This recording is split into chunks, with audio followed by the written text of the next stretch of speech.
Hello. देखो भाई, तो बात करते हैं हम आज और कल और परसों में, मीन्स टू आज और कल परसों में हम बॉटनी पेपर 3 का BSc second year botany paper 3 का जो हमारा लास्ट टॉपिक है एम्ब्रियोलॉजी। तो इन 2 दिन के 3 दिन के अंदर आप लोग की पूरी एम्ब्रियोलॉजी खत्म हो जाएगी। मीन्स जो एम्ब्रियोलॉजी तुम्हारे सिलेबस में है और जो तुम्हारे एम्ब्रियोलॉजी आने वाली है, वो सारे क्वेश्चन तुम्हारे सॉल्व हो जाएंगे, वो सारा सिलेबस में तुम्हारा खत्म हो जाएगा। तो बेसिकली ये 3 दिन के अंदर हम एम्ब्रियोलॉजी को खत्म कर देंगे, टारगेट है। चाहे मुझे एक वीडियो बनानी पड़े, चाहे 10 वीडियो बनानी, इसके लिए मुझे कोई दिक्कत नहीं है। मुझे 8 या 3-4 दिन के अंदर, मतलब मैक्सिमम कल परसों परसों डेडलाइन है। एम्ब्रियोलॉजी पूरी खत्म, आपको नोट्स बना लेना होगा और मुझे फोटो क्लिक करके भेजना होगा। तो सबसे पहला टॉपिक है एपोमेक्सिस या पॉलीएम्ब्रियनी, एक टॉपिक इसमें से आता है, तो हम ये टॉपिक पहले खत्म कर देते हैं। What is apomixis? एपोमेक्सिस होता क्या है? ठीक है, तो एपोमेक्सिस की बात करें तो in many plant where the usual sexually reproduction has been completed replace by the, मतलब कहने का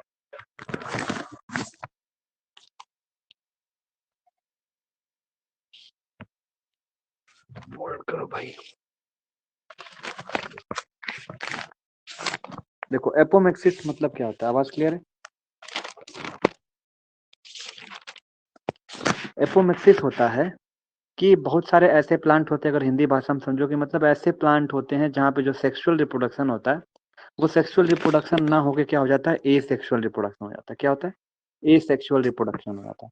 एपोमेक्सिस मतलब अगर डेफिनेशन कोई ध्यान से अगर समझना चाहोगे तो ये चीज बोल रहा है कि भाई many plant where the usually sexual reproduction has been completed, मतलब completely replace by A sexual reproduction. मतलब एक मीन्स किसी भी प्लांट में जहाँ पे सेक्सुअल रिप्रोडक्शन होता है, अगर वहाँ सेक्सुअल रिप्रोडक्शन ना हो के अगर वहाँ पे ए सेक्सुअल रिप्रोडक्शन रिप्लेस कर दे, जैसे हमारा मान लो मैं कोई प्लांट हूँ, मेरे पास सेक्सुअल रिप्रोडक्शन करने की ताकत है, लेकिन वहाँ पे रिप्लेस हो जाए asexual method of reproduction, then इसी चीज को बोला जाता है एपोमेक्सिस। क्या बोला जाता है? एपोमेक्सिस बोला जाता है। आई होप सबको क्लियर हो गया व्हाट इज एपोमेक्सिस। मीन्स की many plant where the a sexual reproduction is completely replace by A sexual reproduction.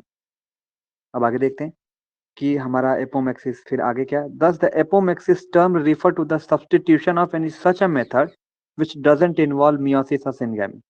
Means एक ऐसा टर्म है कि मीन्स सब्स्टिट्यूशन का काम कर रहा है। अभी आगे हमने देखा कि सेक्सुअल को सेक्सुअल में कन्वर्ट कर दे रहा है, तो इसी तरह होता है क्या कि यहाँ पे मियोसिस और सिनगैमी यहाँ पे देखने को नहीं मिलती है कहीं कहीं पे। ठीक है, तो ये था हमारा एपोमेक्सिस का डेफिनेशन। अब देखते हैं कि कितने टाइप की हमारी एपोमेक्सिस होती है। तो basically the apomixis are of 3 type, एक नॉन रिकरेंट, फिर सेकंड हमारा रिकरेंट, और तीसरा हमारा होता है एडवेंटेटिव। तो हमारा कितने तरह का एपोमेक्सिस होता है? तो 3 तरीके का होता है। कौन कौन सा? Non recurrent, recurrent and adventive. Basically 3 तरह की हमारी क्या होती है, एपोमेक्सिस होती है। अब एक एक करके हम देखेंगे। ये तो बेसिकली ये चीज आप लोगों ने नहीं कवर किया होगा। बेसिक आप सिर्फ एपोमेक्सिस का डेफिनेशन 11th क्लास में पढ़ के हैं, तो आप इसको इसको डिटेल में थोड़ा लिखना पड़ेगा। तो वो कौन सी 3 तरह की एपोमेक्सिस होती है उसके बारे में हम जानते हैं। तो बेसिकली जो हमारा नॉन रिकरेंट के बारे में बात की जा रही है, तो नॉन रिकरेंट होता क्या है? देखो ये दोनों चीज बिल्कुल, दोनों ये डेफिनेशन एकदम इंटर रिलेट करके पढ़ोगे। मीन्स कि इन दोनों का डेफिनेशन बिल्कुल सेम है, भले आप वर्डिंग पे लिखा हो। एक बार ध्यान से सुनना क्या होता है क्लियर कट में, कि जो एम्ब्रियो सैक होता है ना, एम्ब्रियो सैक, ये एम्ब्रियो किससे डेवलप होता है? तो ओव्यूल से डेवलप होता है। अगर ये जानना चाहेंगे, जो एम्ब्रियो होता है, ये एम्ब्रियो किससे डेवलप होता है? तो ये ओव्यूल से डेवलप। और ये ओव्यूल किससे डेवलप होता है? तो ओव्यूल ये डेवलप होता है मेगा स्पोर मदर सेल्स में, प्लांट में।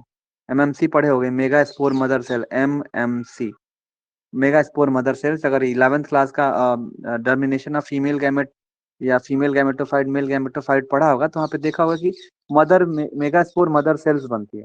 तो मेगा स्पोर मदर सेल से क्या होता है कि जो सेल्स होगा उसका फंक्शनल होता है, ओव्यूल में कन्वर्ट होता है, ओव्यूल से उसमें। तो यही चीज होती है कि मतलब अगर नॉन रिकरेंट और रिकरेंट समझाना चाहूंगा तो इस नॉन रिकरेंट में होता क्या है कि जो एम्ब्रियो का डेवलपमेंट होता है, जो एम्ब्रियो का डेवलपमेंट होता है बच्चा, वो एम्ब्रियो का डेवलपमेंट किससे होता है?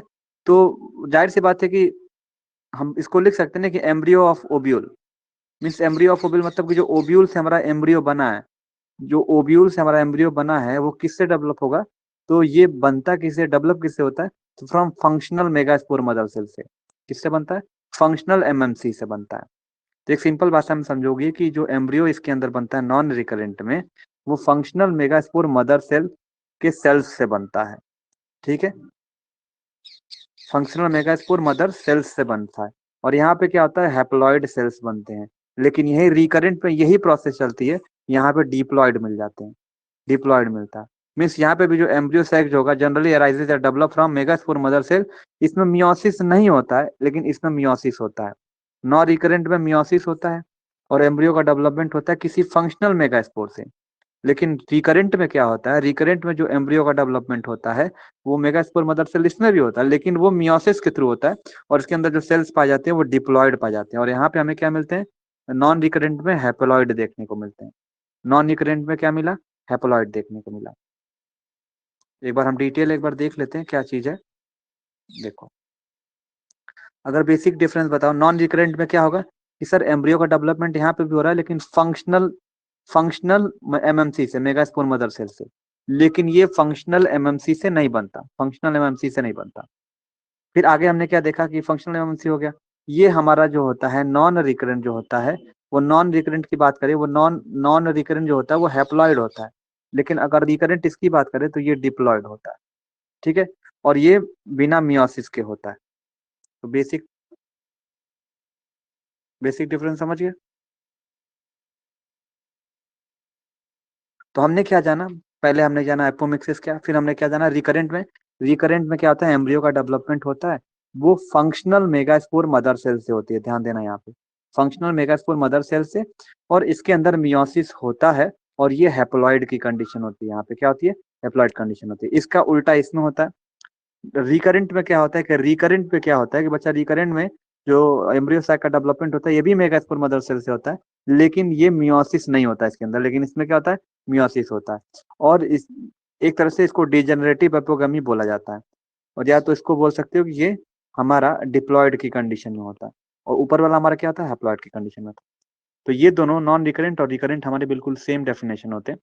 अब आगे देखते हैं कि हमारा जो एडवेंटेटिव क्या नाम है कि एडवेंटेटिव एपोमिक्सिस क्या होता है?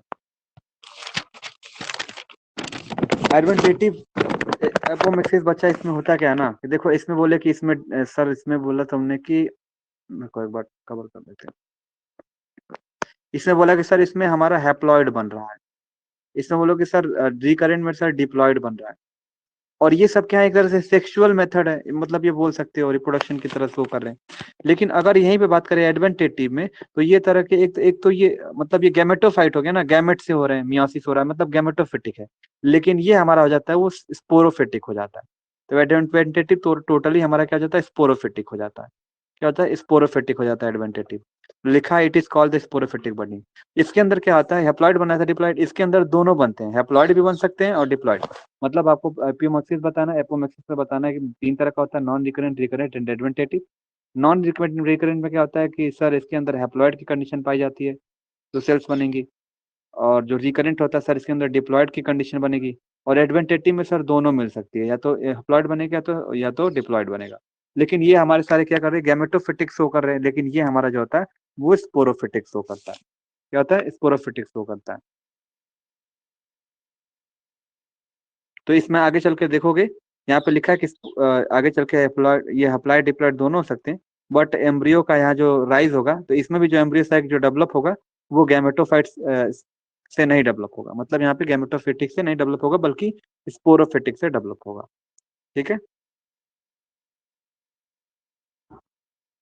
देखो यहाँ पे लिखा है कि इसका next page, the embryo sac, embryo arises from the nucleus and integument, means basically ये किससे डेवलप होता है, तो ये बेसिकली आपको मैंने बताया कि ये स्पोरोफिटिक से डेवलप होता है। तो आई होप एपोमेक्सिस सबको क्लियर होगा। एपोमेक्सिस उतना ही आपको लिखना है, उससे ज्यादा कुछ नहीं लिखना आपको।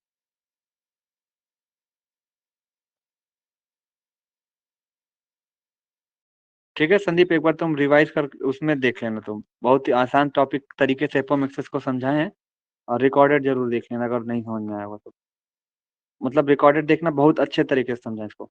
अब आता क्या है कि एग्जाम में बेसिकली हम ये बताना चाह रहे हैं, संदीप तुम्हें बता दे पहले से, बीच में रोक के बता रहे, हमारा कल परसों 3 दिन के अंदर मुझे 8 बजे वीडियो बनाने लगे, कल परसों तक तुम्हारा एम्ब्रियोलॉजी पूरी खत्म कर देंगे, परसों तक पूरी एम्ब्रियोलॉजी तुम्हारी खत्म। तो सब लोग इंपॉर्टेंट है, नोट्स बना के मुझे 3 दिन बाद सब लोग दिखाएंगे। द बॉटनी पेपर 3 का एम्ब्रियोलॉजी पूरी तरीके से खत्म हो जाएगा परसों। सभी टॉपिक, एक एक टॉपिक, एक क्वेश्चन, सारा चीज तुम्हें मिलेगा, एक एक वर्ड का आंसर मिल जाएगा, सारा चीज। बस तुम पहले एपोमेक्सिस को जब तुमने देखा तो उसको कवर कर लेना। उसके अंदर हम नॉन रिकरेंट एपोमेक्सिस क्या होता है, रिकरेंट नॉन रिकरेंट एपोमेक्सिस में क्या होता है कि वहां पे एम्ब्रियो सैक का जो डेवलपमेंट होता है, वो एम्ब्रियो सैक का डेवलपमेंट किससे होता है, तो मेगास्पोर मदर सेल्स में होता है। नॉन रिकरेंट में भी, रिकरेंट में भी होता है। रिकरेंट में भी मेगास्पोर मदर सेल से एम्ब्रियो सैक का डेवलपमेंट होता है। लेकिन होता क्या है कि उसमें हैप्लॉइड की कंडीशन बनती है नॉन रिकरेंट में, इसमें डिप्लॉइड की कंडीशन बोलती है। डिप्लॉयड वाले में क्या होता है, मियोसिस नहीं होगा, हैप्लॉइड वाले में क्या होगा, मियोसिस होता है, बस इतना डिफरेंस है। एडवेंटेटिव वाले में क्या था कि उसमें हैप्लॉइड डिप्लॉइड दोनों पाए जाते हैं। एक तरफ से देखा क्या, पहले वाले में हैप्लॉइड, दूसरे वाले में डिप्लॉइड, तीसरे वाले में दोनों पाए गए। अब देखते हैं क्या, ये जो 3 नंबर का डायग्राम बनाने के लिए आता है बॉटनी पेपर 3 में, और ये हमारे तुम्हें पता ही होगा कि स्ट्रक्चर ऑफ एंथर या एंथर का हमारा फिगर है, तो पॉलिन ग्रेन भी बोल सकते हो। तो इस चीज का फिगर हमें ड्रॉ करने के लिए आता है और इसके स्ट्रक्चर के बारे में लिखने के लिए आता है। तो ये होता है क्या इसके अंदर कि ये पूरा पूछ लेता है, जैसे कि कभी कभी एग्जाम में सिर्फ 3 नंबर का फिगर बनाने के लिए पूछ देता है, फिर उसके बाद ये पूरे इसको बनाने के बाद इसको एक्सप्लेन करने के लिए पूछ देता है। तो अब इसका एक्सप्लेन करोगे ना कि एपिडर्मिस होता है, फिर एंडोथीसियम होता है, उसके अंदर मिडिल लेयर होती है, 4 चैम्बर होता है, 4 चैम्बर में पोलन, हमारा पोलन ग्रेन रहता है, उसके अंदर टैपिटम की लेयर उसकी होती है, फिर उसके बाद उस लेयर का फंक्शन क्या है, सारा चीज डिस्कस करने वाले हैं। सबसे पहले हम यहाँ पे फिगर को देख लेते हैं कि हमारा फिगर है क्या। तो सबसे पहले देखो TS of young mature anther के बारे में देखते हैं। तो हम ये तितली नुमा सेब हम देख रहे हैं एक ठो, जो तितली की तरह है, ये देखो। तो हमें क्या होती है कि जब ये ऐसे बनाते हैं, ऐसे, तो जो सबसे ऊपर वाले इसके ऊपर ऐसे ऐसे बनाते हैं, सबसे ऊपर वाले, इस ऊपर वाले लेयर को हम क्या बोलते हैं, एपिडर्मिस बोला जाता है। लेकिन इसके अपोजिट साइड से जो हमारी लेयर जा रही है, ये वाली, इसको हम बोलते हैं क्या, एंडोथीसियम। एंडोथीसियम की, तो ये वाली जो लाइन है वो एंडोथीसियम की। अगर वो कलर हम चेंज करना चाहें इसका,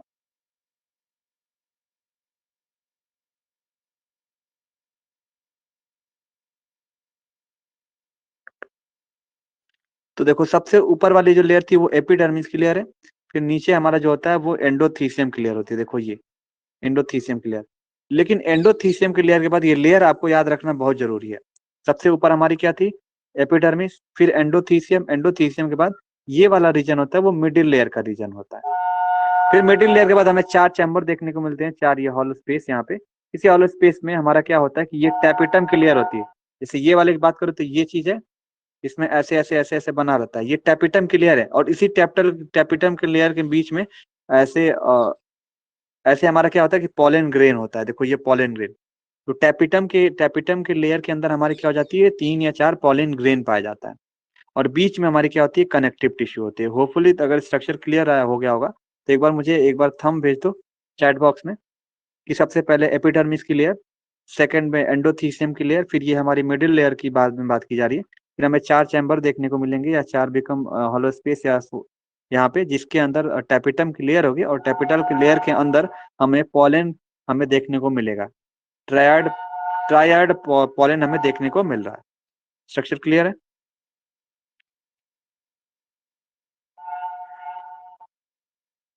क्लियर है।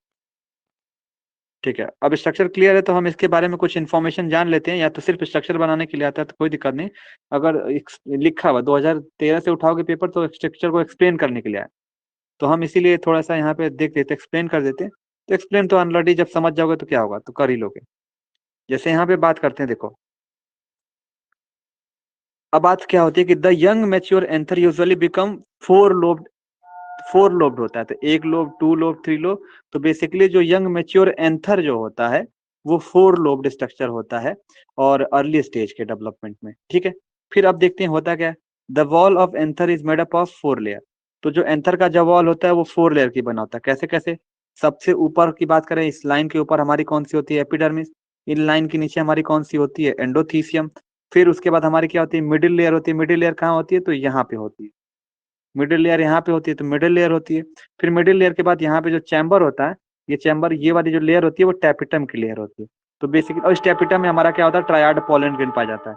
तो हम पहले देखते हैं क्या होता है।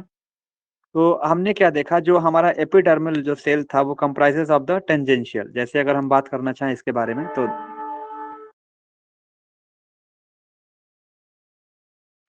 तो हमारी जो ऊपर वाली लेयर थी इस लाइन के ऊपर, ये हमारी एपिडर्मिस थी। तो ये हमारा एक तरह से टेंजेंशियल हमारे जो सेल्स पाई जाती हैं। इसी तरह हम बात करते हैं नीचे की तरफ हमारी ऐसे क्या पाई जाती है, वो हमारी एंडोथीसियम पाई जाती है। वो भी एक कॉलमनर सेल्स होती है। कॉलमनर मतलब ऐसे ऐसे सेल्स पाई जाती हैं। फिर हमारा जो यहाँ पे पाया जाता है वो मिडिल सेल्स पाई जाती है। वो मिडिल सेल्स कितना होती है? तो ये रेडियल की तरह होती है, इनर टेंजेंशियल होती है। और टैपिटम जो होती है, वॉल जो होता है, वो स्पोरोजिनस टिश्यू का बना होता है। ये गोला वाला, इसके अंदर जो स्पोरोजिनस टिश्यू का, ये हमारा टैपिटम बना होता है। अब देखते हैं कि इसका फंक्शन क्या है। इसके वॉल के बारे में देखा जाए तो इसका फंक्शन क्या है बच्चा? तो फंक्शन के बारे में बात करें तो the wall of anther major up of four layer, ये हो गया। अब है, अब फंक्शन देखा जाए तो ऊपर की जो तीन लेयर होती है, मतलब कि एपिडर्मिस, एंडोथीसियम और मिडिल लेयर, ये क्या फंक्शन परफॉर्म करती है? तो ये प्रोटेक्शन का काम करती है। तो कभी भी 1 मार्क्स में एपिडर्मिस, एंडोथीसियम, मिडिल लेयर पूछा जाएगा कि इनका फंक्शन क्या है, तो आप बताओगे कि इनका फंक्शन है प्रोटेक्शन प्रोवाइड करना। क्या फंक्शन है? प्रोटेक्शन प्रोवाइड करना। लेकिन बात की जाएगी जो, अगर ऊपर के तीन लेयर अगर बात की जाएगी तो प्रोटेक्शन प्रोवाइड कर रहा है। तो मिडिल लेयर और ये नीचे वाला का काम क्या है? तो टेपिटम हो गया और ये जो मिडिल लेयर हो गया और जो टेपिटम हो गया, लास्ट के दो होते हैं, ये हमें नरिश प्रोवाइड करते हैं, nourishment to the pollen grain. तो it provide nourishment to the pollen grain. तो पोलन ग्रेन को नरिशमेंट प्रोवाइड करते हैं, ठीक है। अब डिस्कस कर लेते हैं पॉलीएम्ब्रॉनी हमारा क्या होता है। बात करते हैं पॉलीएम्ब्रॉनी। तो तुम्हें भी पता है कि सर नॉर्मली हमारा किसी भी मतलब एम्ब्रियो होता है किसी के सीड के अंदर, तो किसी भी सीड के अंदर जो एम्ब्रियो पाया जाता है वो सिंगल एम्ब्रियोनी पाया जाता है। लेकिन जब सिंगल एम्ब्रियो से अगर ज्यादा एम्ब्रियो फॉर्मेशन हो जाती है तो उसी को बोलते हैं पॉलीएम्ब्रॉनी। सिंपल सा बात है कि किसी सीड में क्या होता है कि एक सिंपल एम्ब्रियोनी पाई जाती है।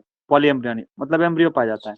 अगर उसी सीड में एक से ज्यादा एम्ब्रियो पाया जाने लगेगा तो उसको बोलेंगे पॉलीएम्ब्रियोनी। हम्म, गुड। को देखते हैं नॉर्मली जो हमारा जो नॉर्मली जो single embryo is found in the seed, but the sometime more than one embryo is present in the seed is known as polyembryony. एक से ज्यादा सीड प्रेजेंट होता है तो इसको बोलते हैं polyembryony. Polyembryony is quite common in gymnosperm. तो पॉलीएम्ब्रियोनी बेसिकली जो सबसे ज्यादा पाए जाते हैं वो जिम्नोस्पर्म के प्लांट में पाए जाते हैं। बेसिकली जो phenomena of polyembryony was first reported by Antonie Leeuwenhoek, हमारे जो साइंटिस्ट थे उन्होंने रिपोर्ट किया था पहली बार 1719 में, एक ऑरेंज के सीड में। तो हमने पहले क्या जाना कि पॉलीएम्ब्रियोनी नॉर्मली हम जो जानते हैं कि एक से ज्यादा सीड के अंदर एक से ज्यादा एम्ब्रियो का फॉर्मेशन होने लगे उसको बोलेंगे पॉलीएम्ब्रियोनी। पॉलीएम्ब्रियोनी क्वाइट कॉमन किसके अंदर है? जिम्नोस्पर्म के अंदर क्वाइट कॉमन है। ये हमने रेड से किया हुआ है, थोड़ा सा इंपॉर्टेंट है, लिख लेना इसको। फिर ये जो पॉलीएम्ब्रियोनी का जो फिनोमिनन है वो पहली बार एंटोनी लिवनहुक ने रिपोर्ट किया था ऑरेंज के सीड में। अब देखते हैं कि टाइप्स ऑफ पॉलीएम्ब्रियोनी क्या होता है। तो बेसिकली सबसे पहली बात की जाए तो पॉलीएम्ब्रियोनी दो पार्ट में डिवाइड होता है। एक हमारा ए होता है जिसको हम बोलते हैं ट्रू ट्रू एम्ब्रियोनी। तो ये हमारा जो लिखा वो ट्रू एम्ब्रियोनी है। और एक दूसरा हमारा बी होता है, उसमें होता है फॉल्स एम्ब्रियोनी। अब इसके अंदर ये 3 और 4 टाइप में डिवाइड होते हैं। तो हमने क्या जाना कि पॉलीएम्ब्रियोनी बेसिकली दो पार्ट में डिवाइड होते हैं, false embryony and true embryony. समझ गया? अब हम सबसे पहले क्या जानेंगे, ट्रू एम्ब्रियोनी हमारा क्या होता है। ये हमारा क्या हो गया, सबसे ए वाला ट्रू एम्ब्रियोनी। हमने क्या बताया, ए में हमारा ट्रू एम्ब्रियोनी और बी हमने क्या बताया, फॉल्स एम्ब्रियोनी।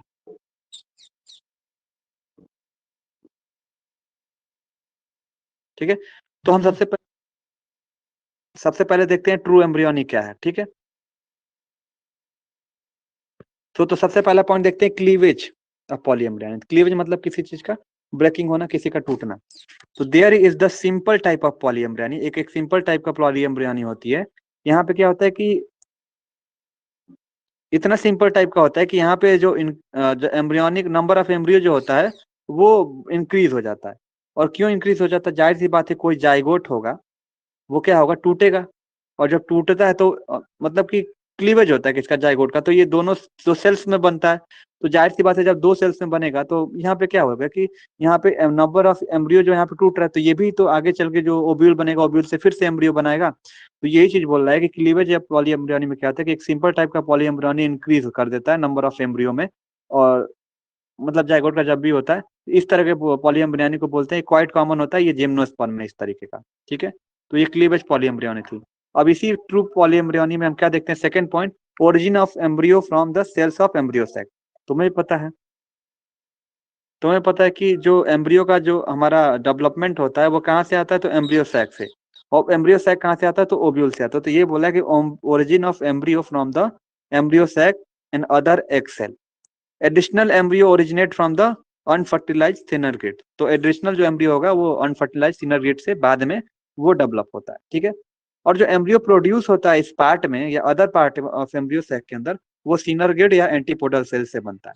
तो अगर बात करोगे एंथर पोलन ट्यूब के बारे में, तो यहाँ पे 3 सेल्स पाए जाते हैं बीच में, और ऊपर 2 सेल्स पाए जाते हैं। तो एंटीपोडल सेल्स इसी कहीं पे होता है, और सिनरग्रिड होते हैं। सिनरग्रिड और एंटीपोडल सेल तो अलग अलग एम्ब्रियो डेवलप होते हैं। तो बेसिक सी चीज है, तुम्हें बहुत अच्छे से पता है, एक बार रीडिंग लगाओगे तो क्लियर हो जाएगा इसके बारे में। फिर चौथे पॉइंट की बात करें तो origin of embryo from the cells outside the body.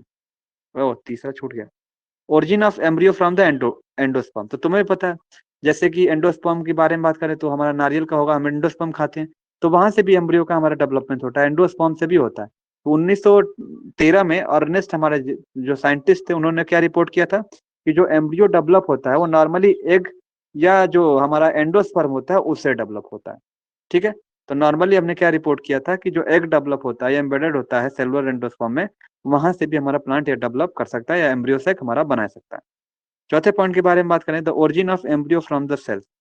तो एंडोस्पर्म से भी देख लिया बनता है। फिर हमने क्या देखा कि जो एम्ब्रियो सैक होता है वो सेल्स से भी बनता है, जाहिर सी बात है, हमारे अंदर भी तो सेल से ही बनता है ना। तो origin of embryo from the cells outside the embryo sac. अब देखते हैं फॉल्स एम्ब्रियोनी में क्या होता है। तो ऐसा पॉली एम्ब्रियोनी जो क्लासिफाई किया जाता है बेसिस ऑफ प्रोडक्शन के बेसिस पे, या more than embryo from the single cell, एक सिंगल सेल से ढेर सारे एम्ब्रियो का प्रोडक्शन हो या ढेर सारे एम्ब्रियो का फॉर्मेशन होता है, उसी को बोलते हैं फॉल्स एम्ब्रियोनी। बेसिकली ये भी 3-4 तरीके का होता है। जैसे मैं सिंपल पॉली एम्ब्रियोनी की बात करें तो हियर द सेवरल, जो ढेर सारे जो एग होते हैं सिर्फ एक ही मेगा स्पोर से डेवलप होते हैं जब, और वो डेवलप होने के बाद वो जो सब अगर सेपरेट हो जाते हैं पार्थिनोजेनेटिकली, उसको बोलते हैं सिंपल पॉली एम्ब्रियोनी। अगर बात करते हैं क्लीवेज पॉली एम्ब्रियोनी के बारे में, तो यहाँ पे क्या होता है कि यहाँ पे मोर देन वन एम्ब्रियो बनता है, एक से ज्यादा एम्ब्रियो का फॉर्मेशन होता है। और कैसे होता है, तब जाइगोट का यहाँ पे डिवीजन होता है तब। और जैसे जाई बताया तुम्हें, जाइगोट डबल डिवीजन होगा तो 2 सेल्स में कन्वर्ट हो जाता है, 2 में भी हो सकता है और मोर में भी, इससे ज्यादा में भी हो सकता है। और ये डेवलप होगा, मतलब ये डिवाइड होगा, और डिवाइड होने के बाद जब ढेर सारा सेल्स बनेगा तो ये भी आगे चल के एम्ब्रियो का फॉर्मेशन करेंगे, इसको बोलेंगे क्लीवेज पॉली एम्ब्रियोनी। ठीक है, अब बात करते हैं स्पोरोफिटिक पॉली एम्ब्रियोनी क्या होता है। तो ये एक तरह का ये एडवेंटिशियस एम्ब्रियो का डेवलपमेंट होता है। एडवेंटिशियस समझ रहे हो, कि जहाँ पे हैप्लॉइड और डिप्लॉइड सेल्स दोनों बनने को मिले। तो यहाँ पे एडवेंटिशियस एम्ब्रियो डेवलप होने के कारण यहाँ पे स्पोरोफिटिक डिवीजन होता है। और स्पोरोफिटिक डिवीजन होने के कारण जो न्यूसेलस और इंट्रीगमेंट होता है वहां पे फॉर्मेशन यहाँ पे देखने को मिलता है सेप्रोफिटिक या स्पोरोफाइट पॉली एम्ब्रियोनी के अंदर। वही सेम पेज हमने फिर से लगा दिया इसके अंदर,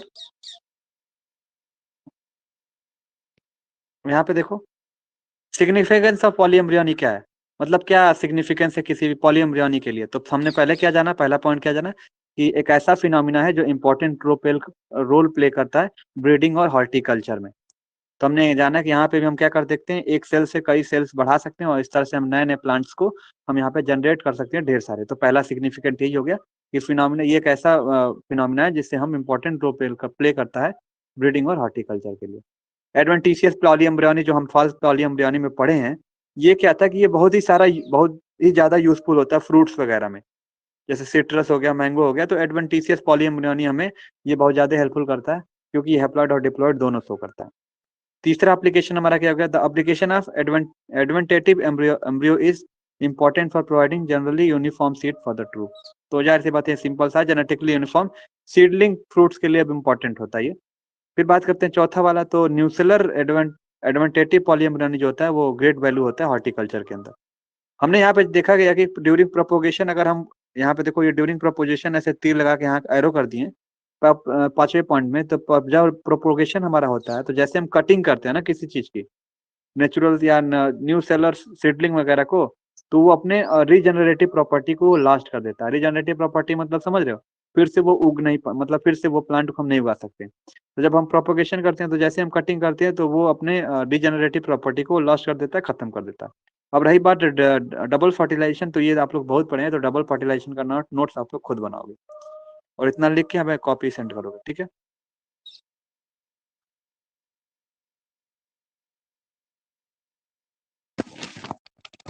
सर कह लीजिए वहमी क्या होता है सर?